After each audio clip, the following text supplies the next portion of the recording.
Bonsoir à tous. L'invité de l'entretien du jour est élu local, docteur en santé publique, engagé dans l'humanitaire, président d'association. C'est un homme très occupé qui nous fait l'honneur de venir aujourd'hui dans l'entretien du jour. Gildas Vieira, bonsoir. Bonsoir, Monsieur Parisot. Merci. Merci à vous de m'inviter.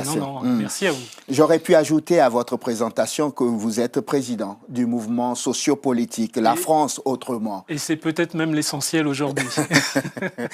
J'imagine que vos journées, finalement, durent 25 heures. 25 heures, non. On arrive à trouver le temps parce qu'on essaie de prioriser. Ma volonté, c'est d'être au service des citoyens. Oui. Et je pense que lorsqu'on fait ce choix, c'est un engagement de tous les jours. Et donc, j'essaye d'être au rendez-vous, comme aujourd'hui. Très bien. Pourquoi cette boulimie du travail ? C'est pas une boulimie du travail, c'est que je vais vous raconter une petite histoire. C'est peut-être la mienne. Moi, je suis né au Congo-Brazzaville et j'ai vu un jour, comme beaucoup de personnes, donc ma grand-mère avec un grand panier sur la tête, toute fatiguée. Et je me suis dit, c'est pas normal. Et donc, quand on arrive déjà à se dire c'est pas normal et qu'il faudrait demain qu'il y ait des taxis, des voitures, des personnes qui puissent aider ces personnes âgées, et bien on se bat jusqu'au bout et puis progressivement, on se rend compte que dans son existence, finalement, on est en train de suivre le chemin de l'engagement. Vous êtes donc maire adjoint de Blois, c'est ça? C'est ça. Chargé de la vie associative et des associations. Concrètement, en quoi cela consiste-t-il? À voler dans la poche des uns et à donner aux autres, comme le dit quelqu'un? Non, c'est pas du tout ça. Moi, j'ai jamais voulu faire de la politique. Déjà, on est venu me chercher et il y avait deux solutions. Soit pouvoir agir en dehors dans la vie associative, c'est ce que je fais, soit être en responsabilité en politique. Le fait d'être à la vie associative, c'est de pouvoir travailler à ce que l'enveloppe même de la vie associative, on parle beaucoup de budget, ne soit pas touchée, qu'on puisse avoir une véritable organisation au niveau de la ville de Blois de la vie associative et puis de permettre à chacun de pouvoir travailler notamment sur le vivre ensemble. Et quelque chose qui me tient à cœur, mais on le reverra aussi peut-être si vous me posez des questions sur la France autrement, sur la bienveillance. Et en politique, on n'en parle pas assez, mais la bienveillance a du sens aujourd'hui. C'est un programme politique, la bienveillance? Le programme politique, c'est la France autrement. Et donc, on a besoin de pouvoir travailler autrement. Et le bien-être et la bienveillance, tout ce qui constitue le vivre ensemble, manque aujourd'hui. Vous n'êtes pas sans savoir qu'aujourd'hui, un Français sur 4 est consommateur de psychotropes. Ça veut dire qu'on est dans une société qui ne va pas si bien que ça. Donc, il y a peut-être quelque chose à travailler, au-delà des grandes mesures qu'on nous donne au niveau du gouvernement. Il y a peut-être des choses plus simple, plus accessible à chacun de nous. Comme quoi, par exemple? Mais comme la bienveillance, je viens de vous le dire. Et donc là, il y a un vrai travail à faire pour que les uns et les autres, nous puissions mieux travailler, mieux communiquer. Quand je regardais votre parcours et tous les domaines dans lesquels vous vous investissez, surtout dans le domaine citoyen, je me suis dit, d'où lui vient cet engagement? Vous venez de me raconter l'histoire de cette grand-mère que vous voyez à Brazzaville ou à Pointe-Noire, je ne sais plus, et portée sur la tête et vous vous dites, c'est pas normal. Mais l'engagement citoyen vient d'où? De profondes blessures à l'intérieur de vous-même? Je pense qu'on porte tous des blessures. Quand vous êtes issu de l'immigration comme moi, que vous avez grandi dans les quartiers populaires et que vous arrivez à vous en sortir avec les efforts que vous savez dans une société qui n'est pas simple, ça fait partie de ces blessures qui vous permettent d'aller toujours plus loin et de vous dire que vous pouvez rendre l'appareil. Moi, je le rends aux Français au quotidien, donc avec le métier que je fais, puisque je suis médecin en santé publique, je suis directeur d'une fédération régionale des acteurs en promotion de la santé, mais aussi dans la vie associative, puisque je reçois pas mal de monde, et l'idée c'est de pouvoir leur apporter le minimum qu'on peut apporter par rapport à nos responsabilités. Vous avez donc décidé de créer un mouvement sociopolitique, La France Autrement. Ce n'est pas une revanche, on est d'accord? Ah, jamais. Ce n'est pas une envie de dire, puisqu'on ne me donne pas un strapontin, moi-même je vais me creuser mon tunnel pour aller manger un peu de ce gâteau national non plus. Vous avez compris que pour moi, il y a surtout pas de revanche, il y a plutôt de la bienveillance. Alors je vais vous raconter une autre histoire, j'adore les histoires. Je me suis présenté aux élections sénatoriales l'année dernière. Pourquoi? Parce que lorsqu'on rend service au niveau de sa commune, on se dit qu'au niveau national, il y a une parole qui manque. Une parole citoyenne, une parole qui est capable de dire les choses, mais de dire les choses vraies. Et donc pour ça, je me suis présenté aux élections sénatoriales avec un score honorable et une vingtaine de personnes qui me suivaient. Avec cette vingtaine de personnes, on a décidé de mettre en place ce mouvement, donc La France Autrement. L'idée, c'est de pouvoir travailler différemment. Et ce mouvement a quelque chose de particulier, Monsieur Parisot. C'est quelque chose qui n'existe pas en France. C'est un mouvement socio-politique. Nous avons un vrai volet social et un volet politique. Alors, c'est quoi ce volet social?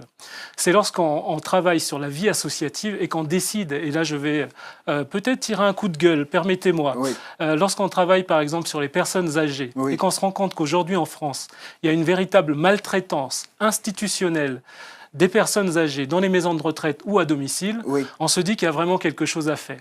Sur le plan associatif, ça semble anecdotique, mais on a décidé de pouvoir mettre en place certaines activités dans des pièces de théâtre. Ça a l'air de rien, mais ça compte au niveau du lobbying où on donne la gratuité justement aux personnes âgées et aux retraités.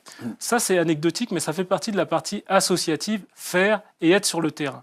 Deuxième volet, plus politique. On a écrit au président de la République, toujours La France autrement. Je vois que vous le harcelez de courriers. Mais je lui ai écrit 2 courriers. Je ne le harcèle pas, mais sur des choses essentielles. Les personnes âgées, ça me tient à cœur parce que demain, c'est vous, Monsieur Parisot. Demain, c'est moi, les personnes âgées. Et la prise en charge, c'est une question de société. Et je le dis à chaque personne qui nous écoute. Lorsque vous avez votre grand-mère ou votre maman qui est à 30 km de chez vous, voire moins dans une maison de retraite, est-ce que vous faites l'effort d'aller la voir régulièrement? Peut-être qu'on a une part de responsabilité, Monsieur Parisot. Et cette part de responsabilité, elle nous appartient, mais elle appartient aussi à l'État. Je viens de faire une conférence avec Xavier Bertrand au Sénat la semaine dernière.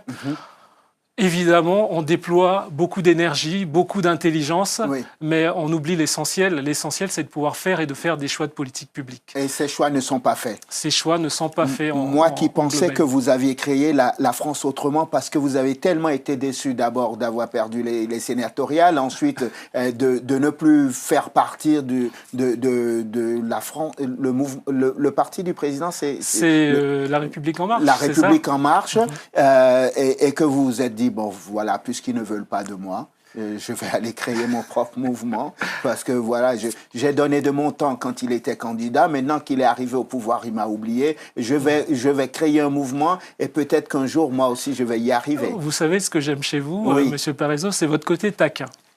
Mais je vais vous répondre plus largement que ça. Moi, je suis un homme de conviction. Si j'ai suivi Monsieur Macron, c'est parce que je pensais qu'il devait changer les choses aujourd'hui. Aujourd'hui, force est de constater, et vous le voyez, il fait des bonnes choses. Je vais vous citer la réforme notamment de la formation professionnelle ou alors le numerus clausus qui est ouvert, il y a des bonnes choses. Mais regardez plus globalement, est-ce qu'on mène une politique sociale au niveau des citoyens? Je ne suis pas sûr, Monsieur Parisot, que lorsqu'on met fin à l'ISF, on fait une politique sociale intéressante aujourd'hui pour les citoyens. Regardez où en est la France aujourd'hui. Je ne veux pas tirer sur M. Macron. Je pense qu'il y a de belles choses à faire demain. Vous savez, j'ai un ami qui me disait hier, j'ai envie de lui botter le train à M. Macron. Je lui ai dit, écoutez, il y a une autre manière de faire. On ne parle pas déjà d'un président de la République comme ça. Voilà, c'est ce que je lui ai dit. Mais je lui ai dit qu'il y avait d'autres manières de faire. Donc il y a la manière de pouvoir voir la société et il y a la manière de pouvoir peut-être la faire évoluer. Et lorsqu'on constate qu'il y a quelque chose qui ne va pas, il y a 2 solutions. Soit on reste sur le canapé et on se dit, bon, bah, c'est très bien, il y a 6 millions de chômeurs, 9 millions de précaires, et je ne dis que ça, 1 Français sur 4 qui consomme des psychotropes. On est dans les maisons de retraite où on a des personnes qui sont maltraitées et il n'y a pas de mesure de fond de fait. Qu'est-ce que vous voulez qu'une personne comme moi, engagée, qui fait de la politique, puisse faire? Non assistance à personne en danger, donc je reste sur mon canapé. Mouvement. Donc, avec le groupe qui m'entoure, on a des idées citoyennes non politiques. Donc, on se lance, on se dit, on a des choses à apporter, on a une vraie parole et une parole vraie qui n'existe pas. Et nous, on veut l'apporter dans cette société où ça manque. Monsieur et Vieira, on y va. Vous savez ce qui est étonnant?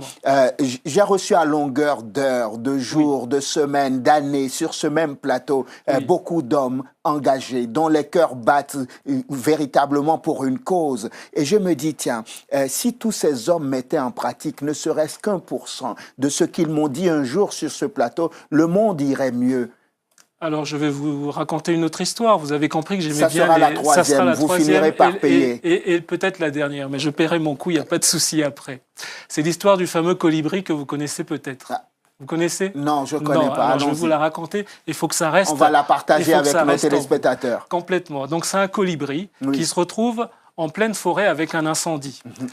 Tout est en train de brûler et le colibri va chercher de l'eau avec son bec, c'est un petit oiseau, et il essaye d'éteindre le feu. Alors il y a la loutre qui est dans l'eau qui lui dit « Mais qu'est-ce que tu fais? Tout le monde est en train de partir. » Il répond « Je fais ma part.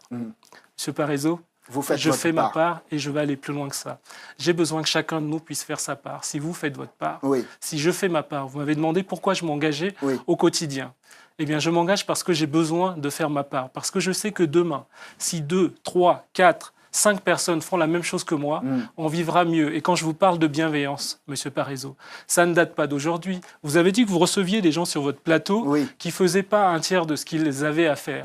Moi, je vais vous dire une chose. Je travaille depuis l'âge de 18 ans, j'ai 44 ans aujourd'hui, et je fais ma part. Vous l'avez dit que j'étais un boulimique du travail. Je suis un boulimique au service des autres depuis un certain nombre d'années, et je poursuivrai ce travail, que je sois en responsabilité ou non. Très bien. Et cette part de travail, elle passe aussi par les journées portes ouvertes, les journées de formation. Ça sert à quoi quand les gens arrivent, vous faites une journée porte ouverte? C'est juste pour mieux vous montrer, pour leur expliquer que vous serez le futur sénateur, etc. Jamais, jamais. Je n'ai pas cette prétention-là. Ma seule prétention, c'est de pouvoir dire aux gens qu'on peut travailler ensemble. Nous avons des espaces de parole, des espaces citoyens. Donc ça nous permet, on a fait un débat sur la santé et le bien-être il y a moins d'un mois. L'idée, c'était de pouvoir faire remonter des bonnes idées. Les bonnes idées, pourquoi on les fait remonter? On va encore avoir une réunion là de travail, donc ouvert à tous, citoyenne, pour faire remonter les idées, pour dire, messieurs les politiques, il y a des idées de bon sens qui viennent du terrain. Le bon sens est la chose la mieux partagée, disait Descartes.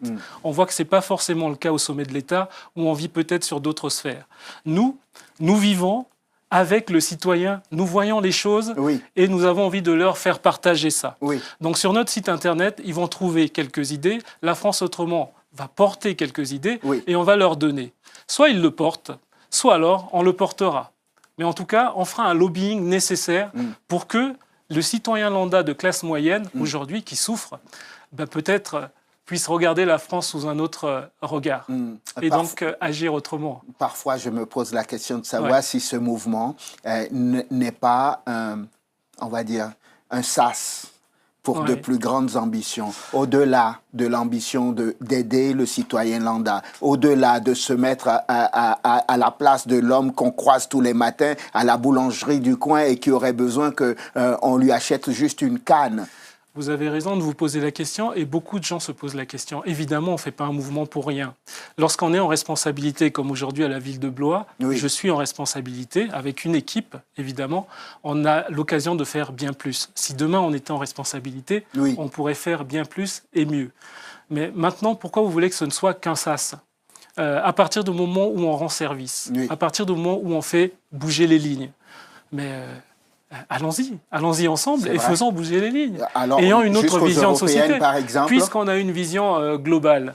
Pourquoi pas les européennes? Mais les européennes, nous allons être très pragmatiques, on ne peut pas y aller à l'état actuel. On a 5000 personnes qui nous suivent en moins d'un an, c'est beaucoup, mais il y a des partis politiques et des mouvements qui viennent nous voir. Je vais vous dire une autre chose. Dites-moi. Si ma seule ambition, c'était de pouvoir devenir sénateur, député, ou président de la République, allez, soyons fous, quel que soit le pays. D'autres sont arrivés à devenir président. Je ne l'aurais pas fait comme ça. Ah oui? Je ne l'aurais pas fait comme ça. C'est vrai? Parce que lorsque j'ai fait une campagne sénatoriale, croyez-moi, les personnes qui se sont approchées de moi pour faire quelques négociations, j'aurais pu mordre. Et aujourd'hui, je ne serai pas ce que je suis aujourd'hui, bien que j'en sois fier, je serai autre part. Je veux être quelqu'un d'intègre et je vais aller jusqu'au bout de mes idées. Et l'équipe qui m'entoure, qui me permet, à moi, de garder les pieds sur terre, mais à eux aussi de tenir un vrai discours et d'avancer, sont là aussi pour dire on veut faire la politique autrement, et les politiques ne sont pas tous des pourris, et on peut agir pour le bien-être du citoyen comme on le fait depuis plusieurs années. On va résumer notre pensée pour que ceux qui nous ont écoutés pendant les 14 dernières minutes comprennent qui nous avons sur ce plateau aujourd'hui. Un homme engagé pour sa société, un homme qui veut qu'on fasse les choses autrement. Jusqu'où peut-il aller, cet homme ? Jusqu'où peut-il aller? En tout cas, il est déjà très bien là où il est. Après, il est souvent en train de dire qu'il y a parfois non-assistance à personne en danger, donc il pousse des coups de gueule.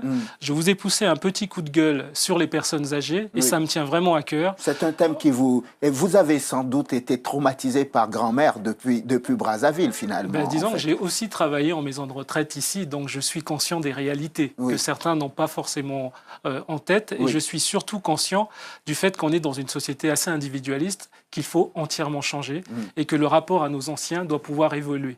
Donc il y a beaucoup de choses à faire. Mais si on Comme commençait, quoi, par exemple, par ça, oui. Un exemple tout bête, il y a une question de tarification. Il n'est pas question aujourd'hui que nos personnes âgées puissent dilapider tout ce qu'ils ont gagné toute leur vie pour pouvoir aujourd'hui payer leur retraite, et que les soignants qui sont là soient devant une centaine de personnes, parfois dans une nuit, à changer sans couche avec une seule personne pour pouvoir être à leur chevet. Ça, c'est de la maltraitance pour ces soignants-là. Oui. Donc là, il y a vraiment des choses à faire. Alors faisons bouger le cocotier.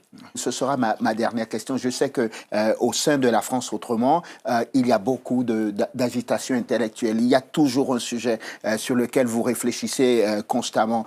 C'est quoi les prochains rendez-vous dans les semaines, les mois à venir? Tous les mois, nous produisons les jeudis de l'AFRA. Oui. Donc, jeudi, la semaine prochaine, oui, nous allons travailler sur le thème de la santé et du bien-être, mettre les choses sur papier, vu qu'on a fait une conférence. Et le 20 novembre, nous allons être sur une thématique beaucoup plus large qui concerne la responsabilité et la réussite des personnes issues de l'immigration, par exemple.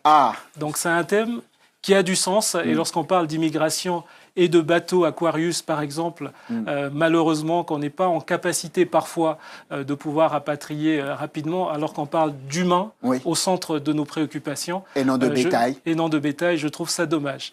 Donc ça fait partie de ces coups de gueule, et aussi donner de l'espoir aux jeunes et aux moins jeunes de pouvoir s'en sortir. J'ai une fille, juste pour ne pas vous faire perdre votre temps, qui aujourd'hui est à la fac.